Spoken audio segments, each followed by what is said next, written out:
জীবনযাপন একটা এত বড় একটা নেতার পক্ষে যাপন করা সম্ভব? একটা দিনহীন জীবনযাপন করেছেন উনি, একদম গণমানুষের মতো জীবনযাপন করেছেন। ওনার কাপড় চোপড়, ওনার থাকার কুড়ে ঘর, ওনার নিজে রান্না করার ছবি আমরা অনেক দেখি। আর আমরা যখন এর পাশাপাশি এখনকার ছাত্র নেতাদের 10 কোটি টাকার গাড়িতে ঘুরতে দেখি, তখন ভাবি যে আসলে আমাদের কাকে প্রজেক্ট করা উচিত ছিল।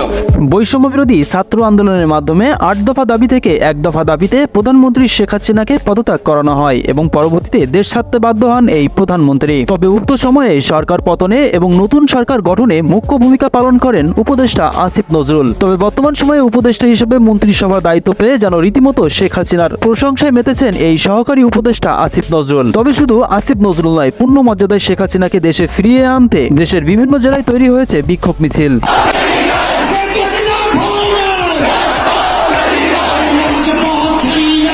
এবং এদিকে দেশের উপদেষ্টা ও সমন্বয়কদের নিয়ে কথা উঠেছে বহুবার। তার মানে কি শেখ হাসিনার কথাই সত্যি যে আমাদের সাধারণ শিক্ষার্থীদেরকে ব্যবহার করে শেখ হাসিনার সরকারকে পতন করানো হয়েছিল? যেখানে ছাত্র রাজনীতি বন্ধ এবং বৈষম্য দূরীকরণে এত বড় ধরনের আন্দোলন তৈরি হয়েছিল, সেখানে পুনরায় কিভাবে ছাত্র রাজনীতি করার জন্য উৎসাহ তৈরি করে সমন্বয়করা। এবং এদিকে উপদেষ্টা আসিফ নজরুল আরো জানিয়েছেন, দেশের সকল উন্নয়নের ধারাবাহিকতায় প্রধানমন্ত্রী শেখ হাসিনার অবদান অপরিহার্য।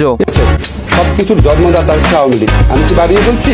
সবকিছু কোন এক্সাম্পল চান? এবং খুব দ্রুতই শেখ হাসিনা দেশে ফিরবেন বলে আশা রাখেন আওয়ামী লীগ কর্মীরা।